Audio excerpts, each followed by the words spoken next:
Hello, and thank you for watching this video.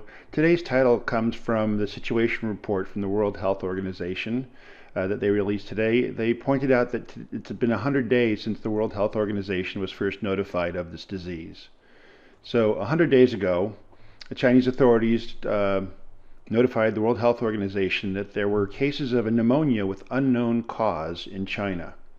We're going to call that day 1. And we'll see the situation report from today shows that in that 100 days we have gone from a handful of cases to, these are cases per day, well over 60,000 cases every single day. So there's been an enormous pandemic. And you'll notice that although it originated in China, which is this yellow down here, the pandemic has really been driven by the extremely rapid rise in cases in the United States and in Europe.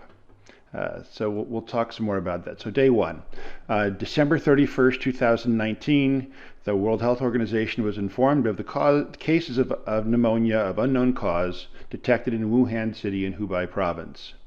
Between 12/31 and 1/3/20, so the 2020, so in those 3 days, a total of 44 case patients were reported. The causal agent was unknown. So if there are 44 cases reported in 3 days, that means it's been around for a week or two or something. And it doesn't go from 1 to 44 instantly, but it's very new, clearly. On day 10, looking at the history of this, the timeline, the World Health Organization received further detailed information that the outbreak is associated with exposures in one particular seafood market in Wuhan City, and the Chinese authorities have now identified that it is actually a new type of coronavirus. And we knew at that time that there were 2 other fairly recent coronaviruses that caused significant health problems. That was SARS and then MERS, the Middle Eastern Respiratory Syndrome. China shared the genetic sequence of this new coronavirus. At day 10, we had the genetic sequence of this, and it was shared with countries to use in developing specific diagnostic kits. Day 20, that was the time when the World Health Organization published their first situation report, which they creatively called Situation Report 1. There were 200 cases known worldwide confirmed. 278 of them were from China, of which 258 were from Hubei, not Hebei, I'm sorry, Hubei province, and another 20 from other parts of China, and 4 cases that had already been exported to other countries, 2 in Thailand, 1 each in South Korea and Japan. So day 20, we have a couple hundred cases, and we've had just literally less than a handful that have been exported out of China by travel and contact. Day 30, January 31st, Situation Report 11, 10 reports later. We now have 25,000 cases and 213 reported deaths. So let's just let that soak in for just a second. We had 282 cases. 10 days later, we have 25,000 cases. So that's an enormous increase. Holy moly. It just so happens that in this report, they pointed out that the first 2 confirmed cases of the new novel coronavirus, not yet named, were reported in Italy, and I'll come back to that. And they went on to say that because of what we know about SARS and MERS, and this is in that same family, we would recommend to reduce the risk of infection that you avoid close contact with people suffering from acute respiratory infections. You should do frequent hand washing, especially after contact with ill people or their environment, in case there's spread on surfaces. And people with symptoms of acute respiratory infection should practice cough etiquette and maintain distance and wash their hands. So we already knew on 31st of January that there were some important public health things we could be doing to protect ourselves. Now let's look at day 40. Day 40, we were now at 40,000 cases and almost 1,000 deaths. We're now in 24 countries outside of China. 319 cases, in those 24 countries. So 40,000 overall cases. So the overwhelming majority of the cases were in China. And I wonder if this is why so many of us, me included, were so slow to recognize the tremendous threat this was, since it seemed to be somebody else's problem. But I want to point out that because of the way travel happens and countries nearby have typically higher travel and interactions, on day 40 there were 43 cases in Singapore, 27 cases in Korea, and 26 in Japan, compared to 14 in Germany, which was the highest count in Europe, 12 in the US, and 3 in Italy. So looking at these numbers, you could probably tell that Italy was going to have an enormous problem, right? Nope. I would have picked Korea and Singapore, Japan as the countries that would first be sort of ambushed by this as it left China. Okay, day 50. Day 50 out of 100. We're halfway through the history of this in the world, the known existence of this new novel virus that's changed all our lives. It now has its new formal name, the coronavirus disease identified in 2019, so COVID-19, and we have 75,000 cases and 2,000 deaths. So we're halfway through the 100 days. We have 75,000 cases and 2,000 deaths. That sounds like a lot, right? We have 1.6 million cases now. In the next 50 days, we're going to put on that much, right? So the 250 days are really quite astonishingly different. The first 50 days, 75,000 cases and 2,000 deaths. The second 50 days, 1,600,000 cases and 96,000 deaths. So that's a 21-fold increase in cases in 50 days and a 48-fold increase in deaths. So that means there's 48 times more deaths now than there were just 50 days ago. So the first half, we had a small amount, and the second half, it's gotten huge. And if we had done nothing, it would get, again, much, much larger. And there may be parts of the world where that will still be happening. But in Europe and in the US and Canada, in Asia, and most countries that have fairly sophisticated surveillance and medical health systems, there's been a lot of attempts to slow down the spread. I mean, who knew that the words that would be most important in our vocabulary when we were bringing in the new year on December 31st was going to be social distancing, and it was going to be what's the other one I was going to say? Not hand washing, not social distancing. Flatten the curve, social distancing. Yeah, words to live by, right? Okay, day 60. 10 days later, 87,000 cases, up from 75,000 cases. So it's increasing, but it's not blowing up yet. But as I expected, Korea has 3,736 cases and is likely to be the next epicenter of enormous problems, right? Well, not necessarily. Now, in Europe, I've highlighted the 3 of them right now, and I actually knocked my little yellow dot. I am very sorry about that. I have to get that just like so it looks nicer. Okay, Korea had 3,736 cases. Italy had 1,000, and Iran had 593 reported cases. We believe that it was much higher, that they were very late to start testing, and that this number is they're all underestimates, maybe not so much in Korea, but this is more so than most. I circled them because they were 3 areas of high infection at that point, and they went into very different directions in terms of what followed on.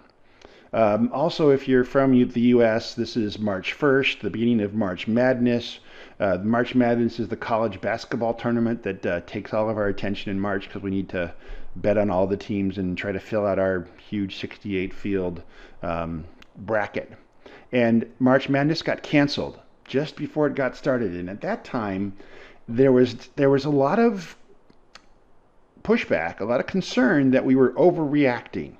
But that clearly dissipated within the next week or two, as you will see. All right, so even though there are cases all over Europe, all over Asia, some in Africa, it's in North America, the World Health Organization is adamant it is not a pandemic. It is an international emergency, but it is not a pandemic. Day 70 comes by. We're at 118,000 cases. We're at 4,292 deaths. That's just 1 month ago. So just 1 month ago, it was declared a pandemic. So we had the 70-day buildup, and then a month where we've had the pandemic. Yeah, don't worry about my battery. I have a hardware issue that's intermittent. It really makes me annoyed too. All right, so the one thing I like about the situation report, though, is I think the World Health Organization got something right here that nobody gives them credit for.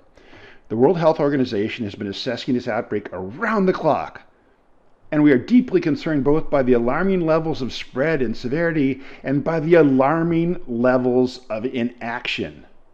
That's what they nailed. We should have known in the United States, in Canada, in other countries that we needed to really get ready. Italy was already getting hammered, and they didn't have a chance to see this coming.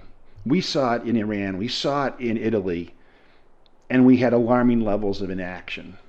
And at that point, of course, the World Health Organization didn't say it was a pandemic. They said it can be characterized as a pandemic, which is kind of a weird way to declare it a pandemic. But again, I do think the thing they got right was that not only was the disease alarming, but so was our lack of response to it.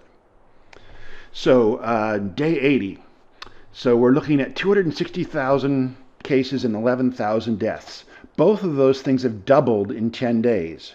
So that's the fastest growth we had seen to date.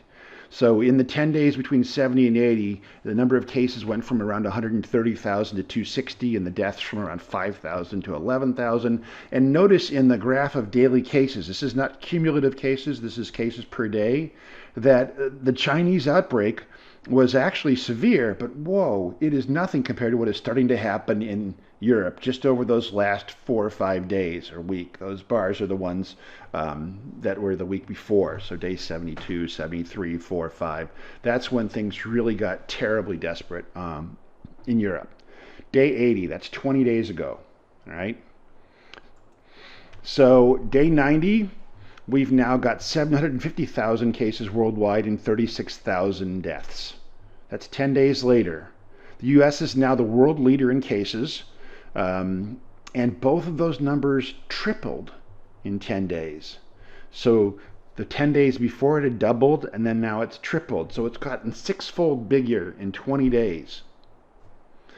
It's been so ever-present in the news the last week or two.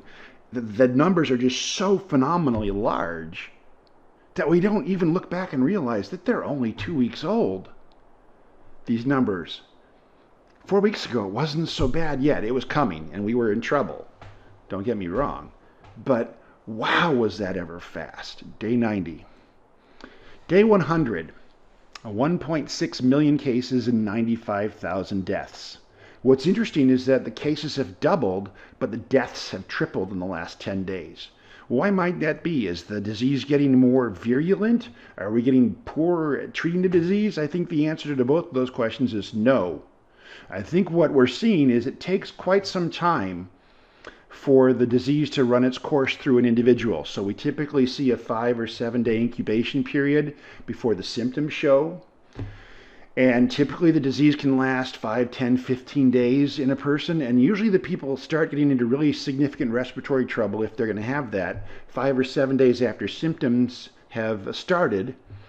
And then a day or two later, they might end up in the hospital. So you often find hospitalization happening 12 or 14 days after the infection, when you're exposed to the virus, and the virus started reproducing in your body without you having symptoms yet. So there's this lag time. And then it may be that you still are being treated with ventilators or other things. And so it may be 20 or 25 days between exposure and death for some of the folks that succumb to this disease. Now, when the curve is going up so steeply, 20 days is like a year, right? We talked about the fact that the cases can double or triple in 10 days. So the deaths we see now were from cases that got started 20 days ago, which also means that the deaths we'll see in 20 days are from the 1.6 million cases we have right now. So that's pretty sobering. And now I want to sort of switch gears and say this has been and continues to be a horrific problem in Europe and in North America. But I think we are just seeing the tip of what will be a humanitarian disaster, an iceberg of epic proportions. And it's going to be below the surface. And in this case, it turns out it also sort of means the southern hemisphere to some extent, but that's just coincidence. Africa and South America don't have as well established surveillance systems or medical systems. India is incredibly crowded and has a very low ratio of doctors to people. And in those areas, so Southeast Asia, India, Africa, South America, I think this disease is going to be much, much more deadly. We think the case fatality ratio in developed countries so far in Europe and North America might be 0.5% or 2% or 4% or 0.3%, depending on how many cases we think we didn't diagnose properly and some other things. We can argue about what that is. I think that argument is almost unnecessary because it doesn't matter whether there's millions of unreported cases and that's why we got 100,000 deaths, or 200,000 people got it, we have 100,000 deaths. We have 100,000 deaths. We have a problem on our hands, but that's a different story. But I wanted to point out that I think that in the next few weeks, we'll be experimenting with releasing from social distancing and shelter in place and trying to figure out how to restart economies and lives in much of Europe and North America. But we should remember that we're not the only humans on this planet, and that there are going to be other people who are going to be in probably deeper trouble than we've ever imagined. In Africa, for example, there's concern that there are high rates of untreated high blood pressure or diabetes. In India, as well, in Africa, there are folks that have been exposed to malaria or dengue fever or HIV, and we expect that may make them more susceptible for a severe case of the COVID-19 disease. I'm not sure that we have any proof of that, but it certainly makes sense. Even if that weren't the case, what we know is 12 to 14%-ish of the people who get this disease get it serious enough that if there is hospital capacity, they need to be put in a hospital and given usually supplemental oxygen. And some of those may end up with more significant double bilateral pneumonia and needing a ventilator to try to survive. We don't have that infrastructure in many places in South America, in Africa, in India. And so that means that those cases won't be treated. And that means those cases will probably lead to mortality. So I think we're going to see the case fatality ratio in parts of South America, Africa, India, parts of Southeast Asia, probably 5 times higher than what we see so far. So I think we're going to have a much bigger problem on our hands, even though it may be harder to see because we won't be able to count it as easily, and we may not have as many cameras there whose images make it to our TVs or to our internets. The other thing I wanted to point out is this is today's Johns Hopkins dashboard. This is the growth of the epidemic, and until about 5 or 10 days ago, it was growing as a perfect sort of exponential curve, but it's really become more linear now. That's actually a good thing. That means instead of continuing to accelerate on its exponential path, we've managed to slow that spread down some. That's reflecting the spread so far in Europe and North America, where the cases are the highest right now. So we already see evidence that we didn't get further acceleration, which we would have expected had the countries done nothing. So we have this period of time where the pandemic is not accelerating exponentially. It's accelerating in a more linear fashion, which is actually, it looks terrible, and it's still terrible, but it's much better. But I think we're going to see I think there will be exponential growth in many other countries in Africa, Asia, Southeast Asia, South America, and we may or may not know. So I think we're in for another round of rapid increase in cases and rapid increase in deaths, but we may not be able to record it very well. So 100 days, short period of time, right? Less than a baseball season, less than a basketball season. It's 3 months. It's a semester if you're in university. 1.6 million people infected, 100,000 people have died, and we're just getting started. Thank you for watching.